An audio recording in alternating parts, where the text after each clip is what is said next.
মুসলমান ভাইরা আমার, উলামায়ে কেরাম এই তওবা কবুল হওয়ার জন্য 5টা শর্তের কথা বলেছেন। কয়টা? শুনবেন শুনবেন, বিরক্ত হইতেছেন।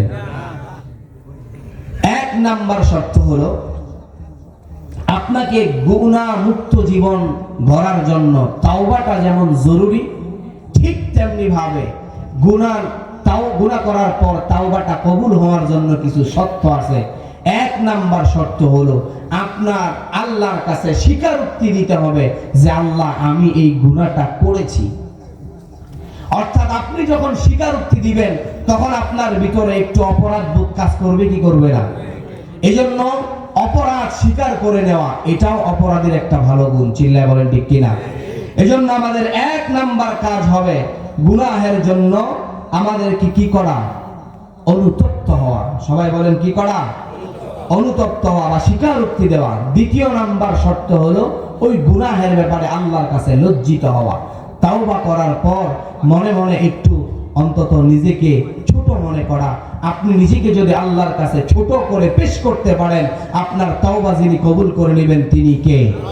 আরো জোরে বলেন, তিনি কে?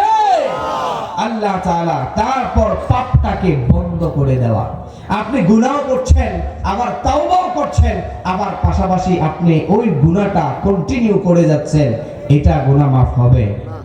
আপনি যদি অপরাধটাকে স্বীকার করেন আর আপনি যদি বিশ্বাস করেন আপনি এটা অপরাধ করেছেন, তাহলে এটা আবার কেন করবেন? এটা যদি আবার করেন, তাহলে কি আপনার অনুতপ্ত হওয়া এটা হলো? বলেন সবাই, হলো? এই জন্য গুনাহ করার পর 1 নাম্বার শর্ত হলো স্বীকারোক্তি দেওয়া, 2 নাম্বার শর্ত হলো অনুতপ্ত হওয়া, 3 নাম্বার শর্ত হলো ওই কাজটা, ওই পাপ কাজটাকে বন্ধ করে দেওয়া। পারবো তো ইনশাআল্লাহ? 4 নাম্বার শর্ত হলো ওই পাপ কাজটাকে মন থেকে ঘৃণা করা। কি করা? ওই পাপ কাজটাকে মন থেকে ঘৃণা করা। করতে পারবো তো ইনশাআল্লাহ? 5 নাম্বার, আল্লাহ তাআলার কাছে ওয়াদা করতে হবে, আল্লাহ, এতদিন যেই গুনাহটা করেছি, আজকে ওয়াদা করলাম পুনরায় আর এই গুনাহটা করব না। অর্থাৎ এই গুনাহটার আর পুনরাবৃত্তি হবে না। করতে পারবো তো ইনশাআল্লাহ?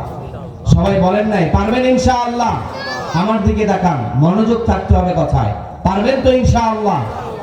আপনি যদি এই 5টা শর্ত মেনে তাওবা করতে পারেন, আমি বুঝি আমরা মানুষ হিসেবে আমাদের কাজকর্ম, টাকা পয়সা উপার্জন করা, এই সে আবিজাবি বহু ব্যস্ততা আমাদের আছে, কিন্তু আপনি প্রত্যেক দিন একটা সময় করেন না যে আমি প্রত্যেক দিন রাত্রে শুইতে যাওয়ার আগে আজকে দিনের যা কিছু করলাম আমি একবার আল্লাহ তাআলার সিজদা দিয়ে আল্লাহর কাছে ভুলগুলো স্বীকার করে তাওবা করে তারপরে ঘুমোতে যাই না?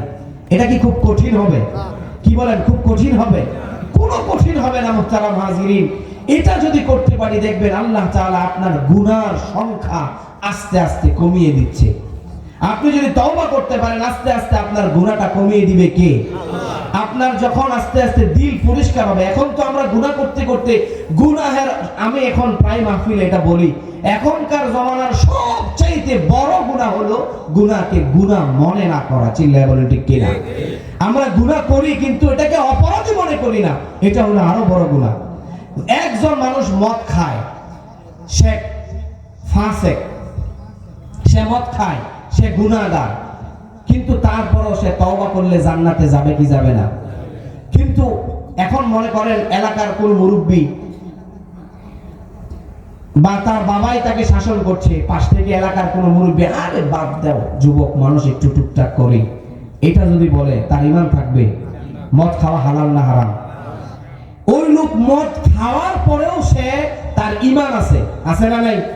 আর আপনি এই মদ খাওয়াটাকে মানে স্বাভাবিক মনে করার কারণে আপনার ঈমান থাকবে না। অর্থাৎ অপরাধকে অপরাধ মনে করার দরকার আছে না নাই? চিল্লায় বলেন আছে না নাই? অপরাধকে অপরাধ মনে করতে হবে। আপনি যদি অপরাধকে অপরাধ মনে করে চিহ্নিত করতে পারেন, আস্তে আস্তে সমাজ থেকে অপরাধ দূর হয়ে যাবে। চিল্লায় বলেন ঠিক কিনা? আল্লাহ আমাদেরকে তৌফিক দান করুক। আল-ইয়াযু বিল্লাহ। প্রত্যেকে বলেন আমিন। আল্লাহ আমাদেরকে এগুলো থেকে হেফাজত করুক। নেশা আমাদের সমাজে এখন রন্ধ্রে রন্ধ্রে প্রবেশ করেছে। আমার মনে হয় আপনি 2-4টা ফ্যামিলি খুঁজে বের করা আপনার কষ্ট হবে যে ওই ফ্যামিলির একজন এমন নাই যারা মাদক দ্রব্য গ্রহণ করে না। অন্তত ন্যূনতম পক্ষে বিড়ি সিগারেট খায়, খায় না এমন একটা দুইটা ফ্যামিলি বের করা কষ্ট হবে। কি বলেন আপনারা? এটাকে আমরা নরমালাইজ করে ফেলেছি, এটা এত স্বাভাবিক মনে করছি, এটাতে কোনো বিষয় মনে করছি না। আসলে মুহতারাম, আপনি যখন একটা গুনাহ কন্টিনিউ করবেন, সব সময় করবেন, আপনার দিল নষ্ট হয়ে যাবে, কালো হয়ে যাবে, জংকার ধরে যাবে, তখন সেখানে আর ভালো জিনিস জায়গা হবে না। আচ্ছা বলেন, আমাদের এই অত্র অঞ্চলে মানুষ কি কম ছিল? সবাই মাহফিলে এসে কথা বলার সুযোগ হয়েছে। কেন হয় নাই জানেন? সবাইকে আল্লাহ তাআলা ভালো কাজে শরীক করেন না।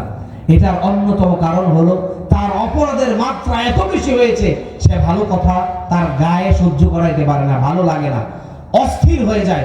দেখবেন আল্লাহ রাসূল সাল্লাল্লাহু আলাইহি ওয়াসাল্লাম বলেছেন, মুনাফিকদের চরিত্র হলো তারা মসজিদে গেলে ছটফট করতে থাকে কখন মসজিদ থেকে বের হবে। এমন কিছু লোক আছে না নাই যারা মসজিদে সবার শেষে ঢুকে আবার সবার আগে বের হয়, এমন আছে না নাই? তার মসজিদে ভালো লাগে না। আল্লাহ কোরআনও বলেছেন এরা হলো মুনাফিক, এরা আল্লাহর সামনে দাঁড়ায়, সমাজের মানুষ যেন তাকে নামাজি মনে করে, অন্যথায় সে নামাজে যেত না, দাঁড়াতো না। মানুষ যেন তাকে মুসলমানটা মনে করে, মরার পরে যেন কবর দেয়, কবরস্থ করে, দাফন কাফন করে, এই জন্য সে না পেরে কবরে যায়। মুসলমান ভাইরা আমার, এজন্য আল্লাহ রাব্বুল আলামিন কোরআনুল কারীমের 66 নম্বর সূরা, সূরা তাহরীমের 8 নম্বর আয়াতে বলেছেন, ইয়া আইয়ুহাল্লাযীনা আমানু তুবু ইলাল্লাহি তাওবাতান নাসুহা।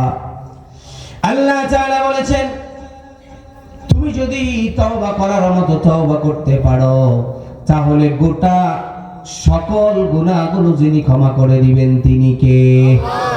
আর জোরে বলেন তিনি কে? এজন্য বিশ্বনবী সাল্লাল্লাহু আলাইহি ওয়াসাল্লাম বলেছেন, ওয়াল্লাহি লা আস্তাগফিরুল্লাহ ওয়া আতুবু ইলাইহি মিন কুল্লি ইয়াউমিন 70 মাররা। বিশ্বনবী সাল্লাল্লাহু আলাইহি ওয়াসাল্লাম জানিয়ে দিলেন, আমি মুহাম্মাদুর রাসূলুল্লাহ প্রত্যেক দিন 70 বারের অধিক তওবা করি। যেই নবীর আগের পিছের সব গুনাহ মাফ, তিনি যদি প্রত্যেক দিন 70 বারেরও বেশি তওবা করে, আমার আপনার তওবা করা উচিত কয়বার? 70,000 বার। মাশাআল্লাহ, কয়বার? 70,000 বার। কারণ আমার আপনার গুনাহের কোনো অন্ত নেই, তারপরেও আমি আপনি তওবা করি না। বিশ্বনবী সব সময় তওবা করতেন, শুধুমাত্র কেবলমাত্র যখন টয়লেটে থাকতেন ওই সময়টাতে তিনি তওবা করতে পারতেন না। তারপরেও বের হওয়ার সাথে সাথে বিশ্বনবীর প্রথম কথা হতো গুফরানাক, অর্থাৎ আল্লাহ তুমি আমাকে মাফ করো। এটাও তওবা। চিল্লায় বলেন ঠিক কিনা? এজন্য সব সময় তিনি তওবা করতেন। আমার আপনারও তওবা করার দরকার আছে না নাই?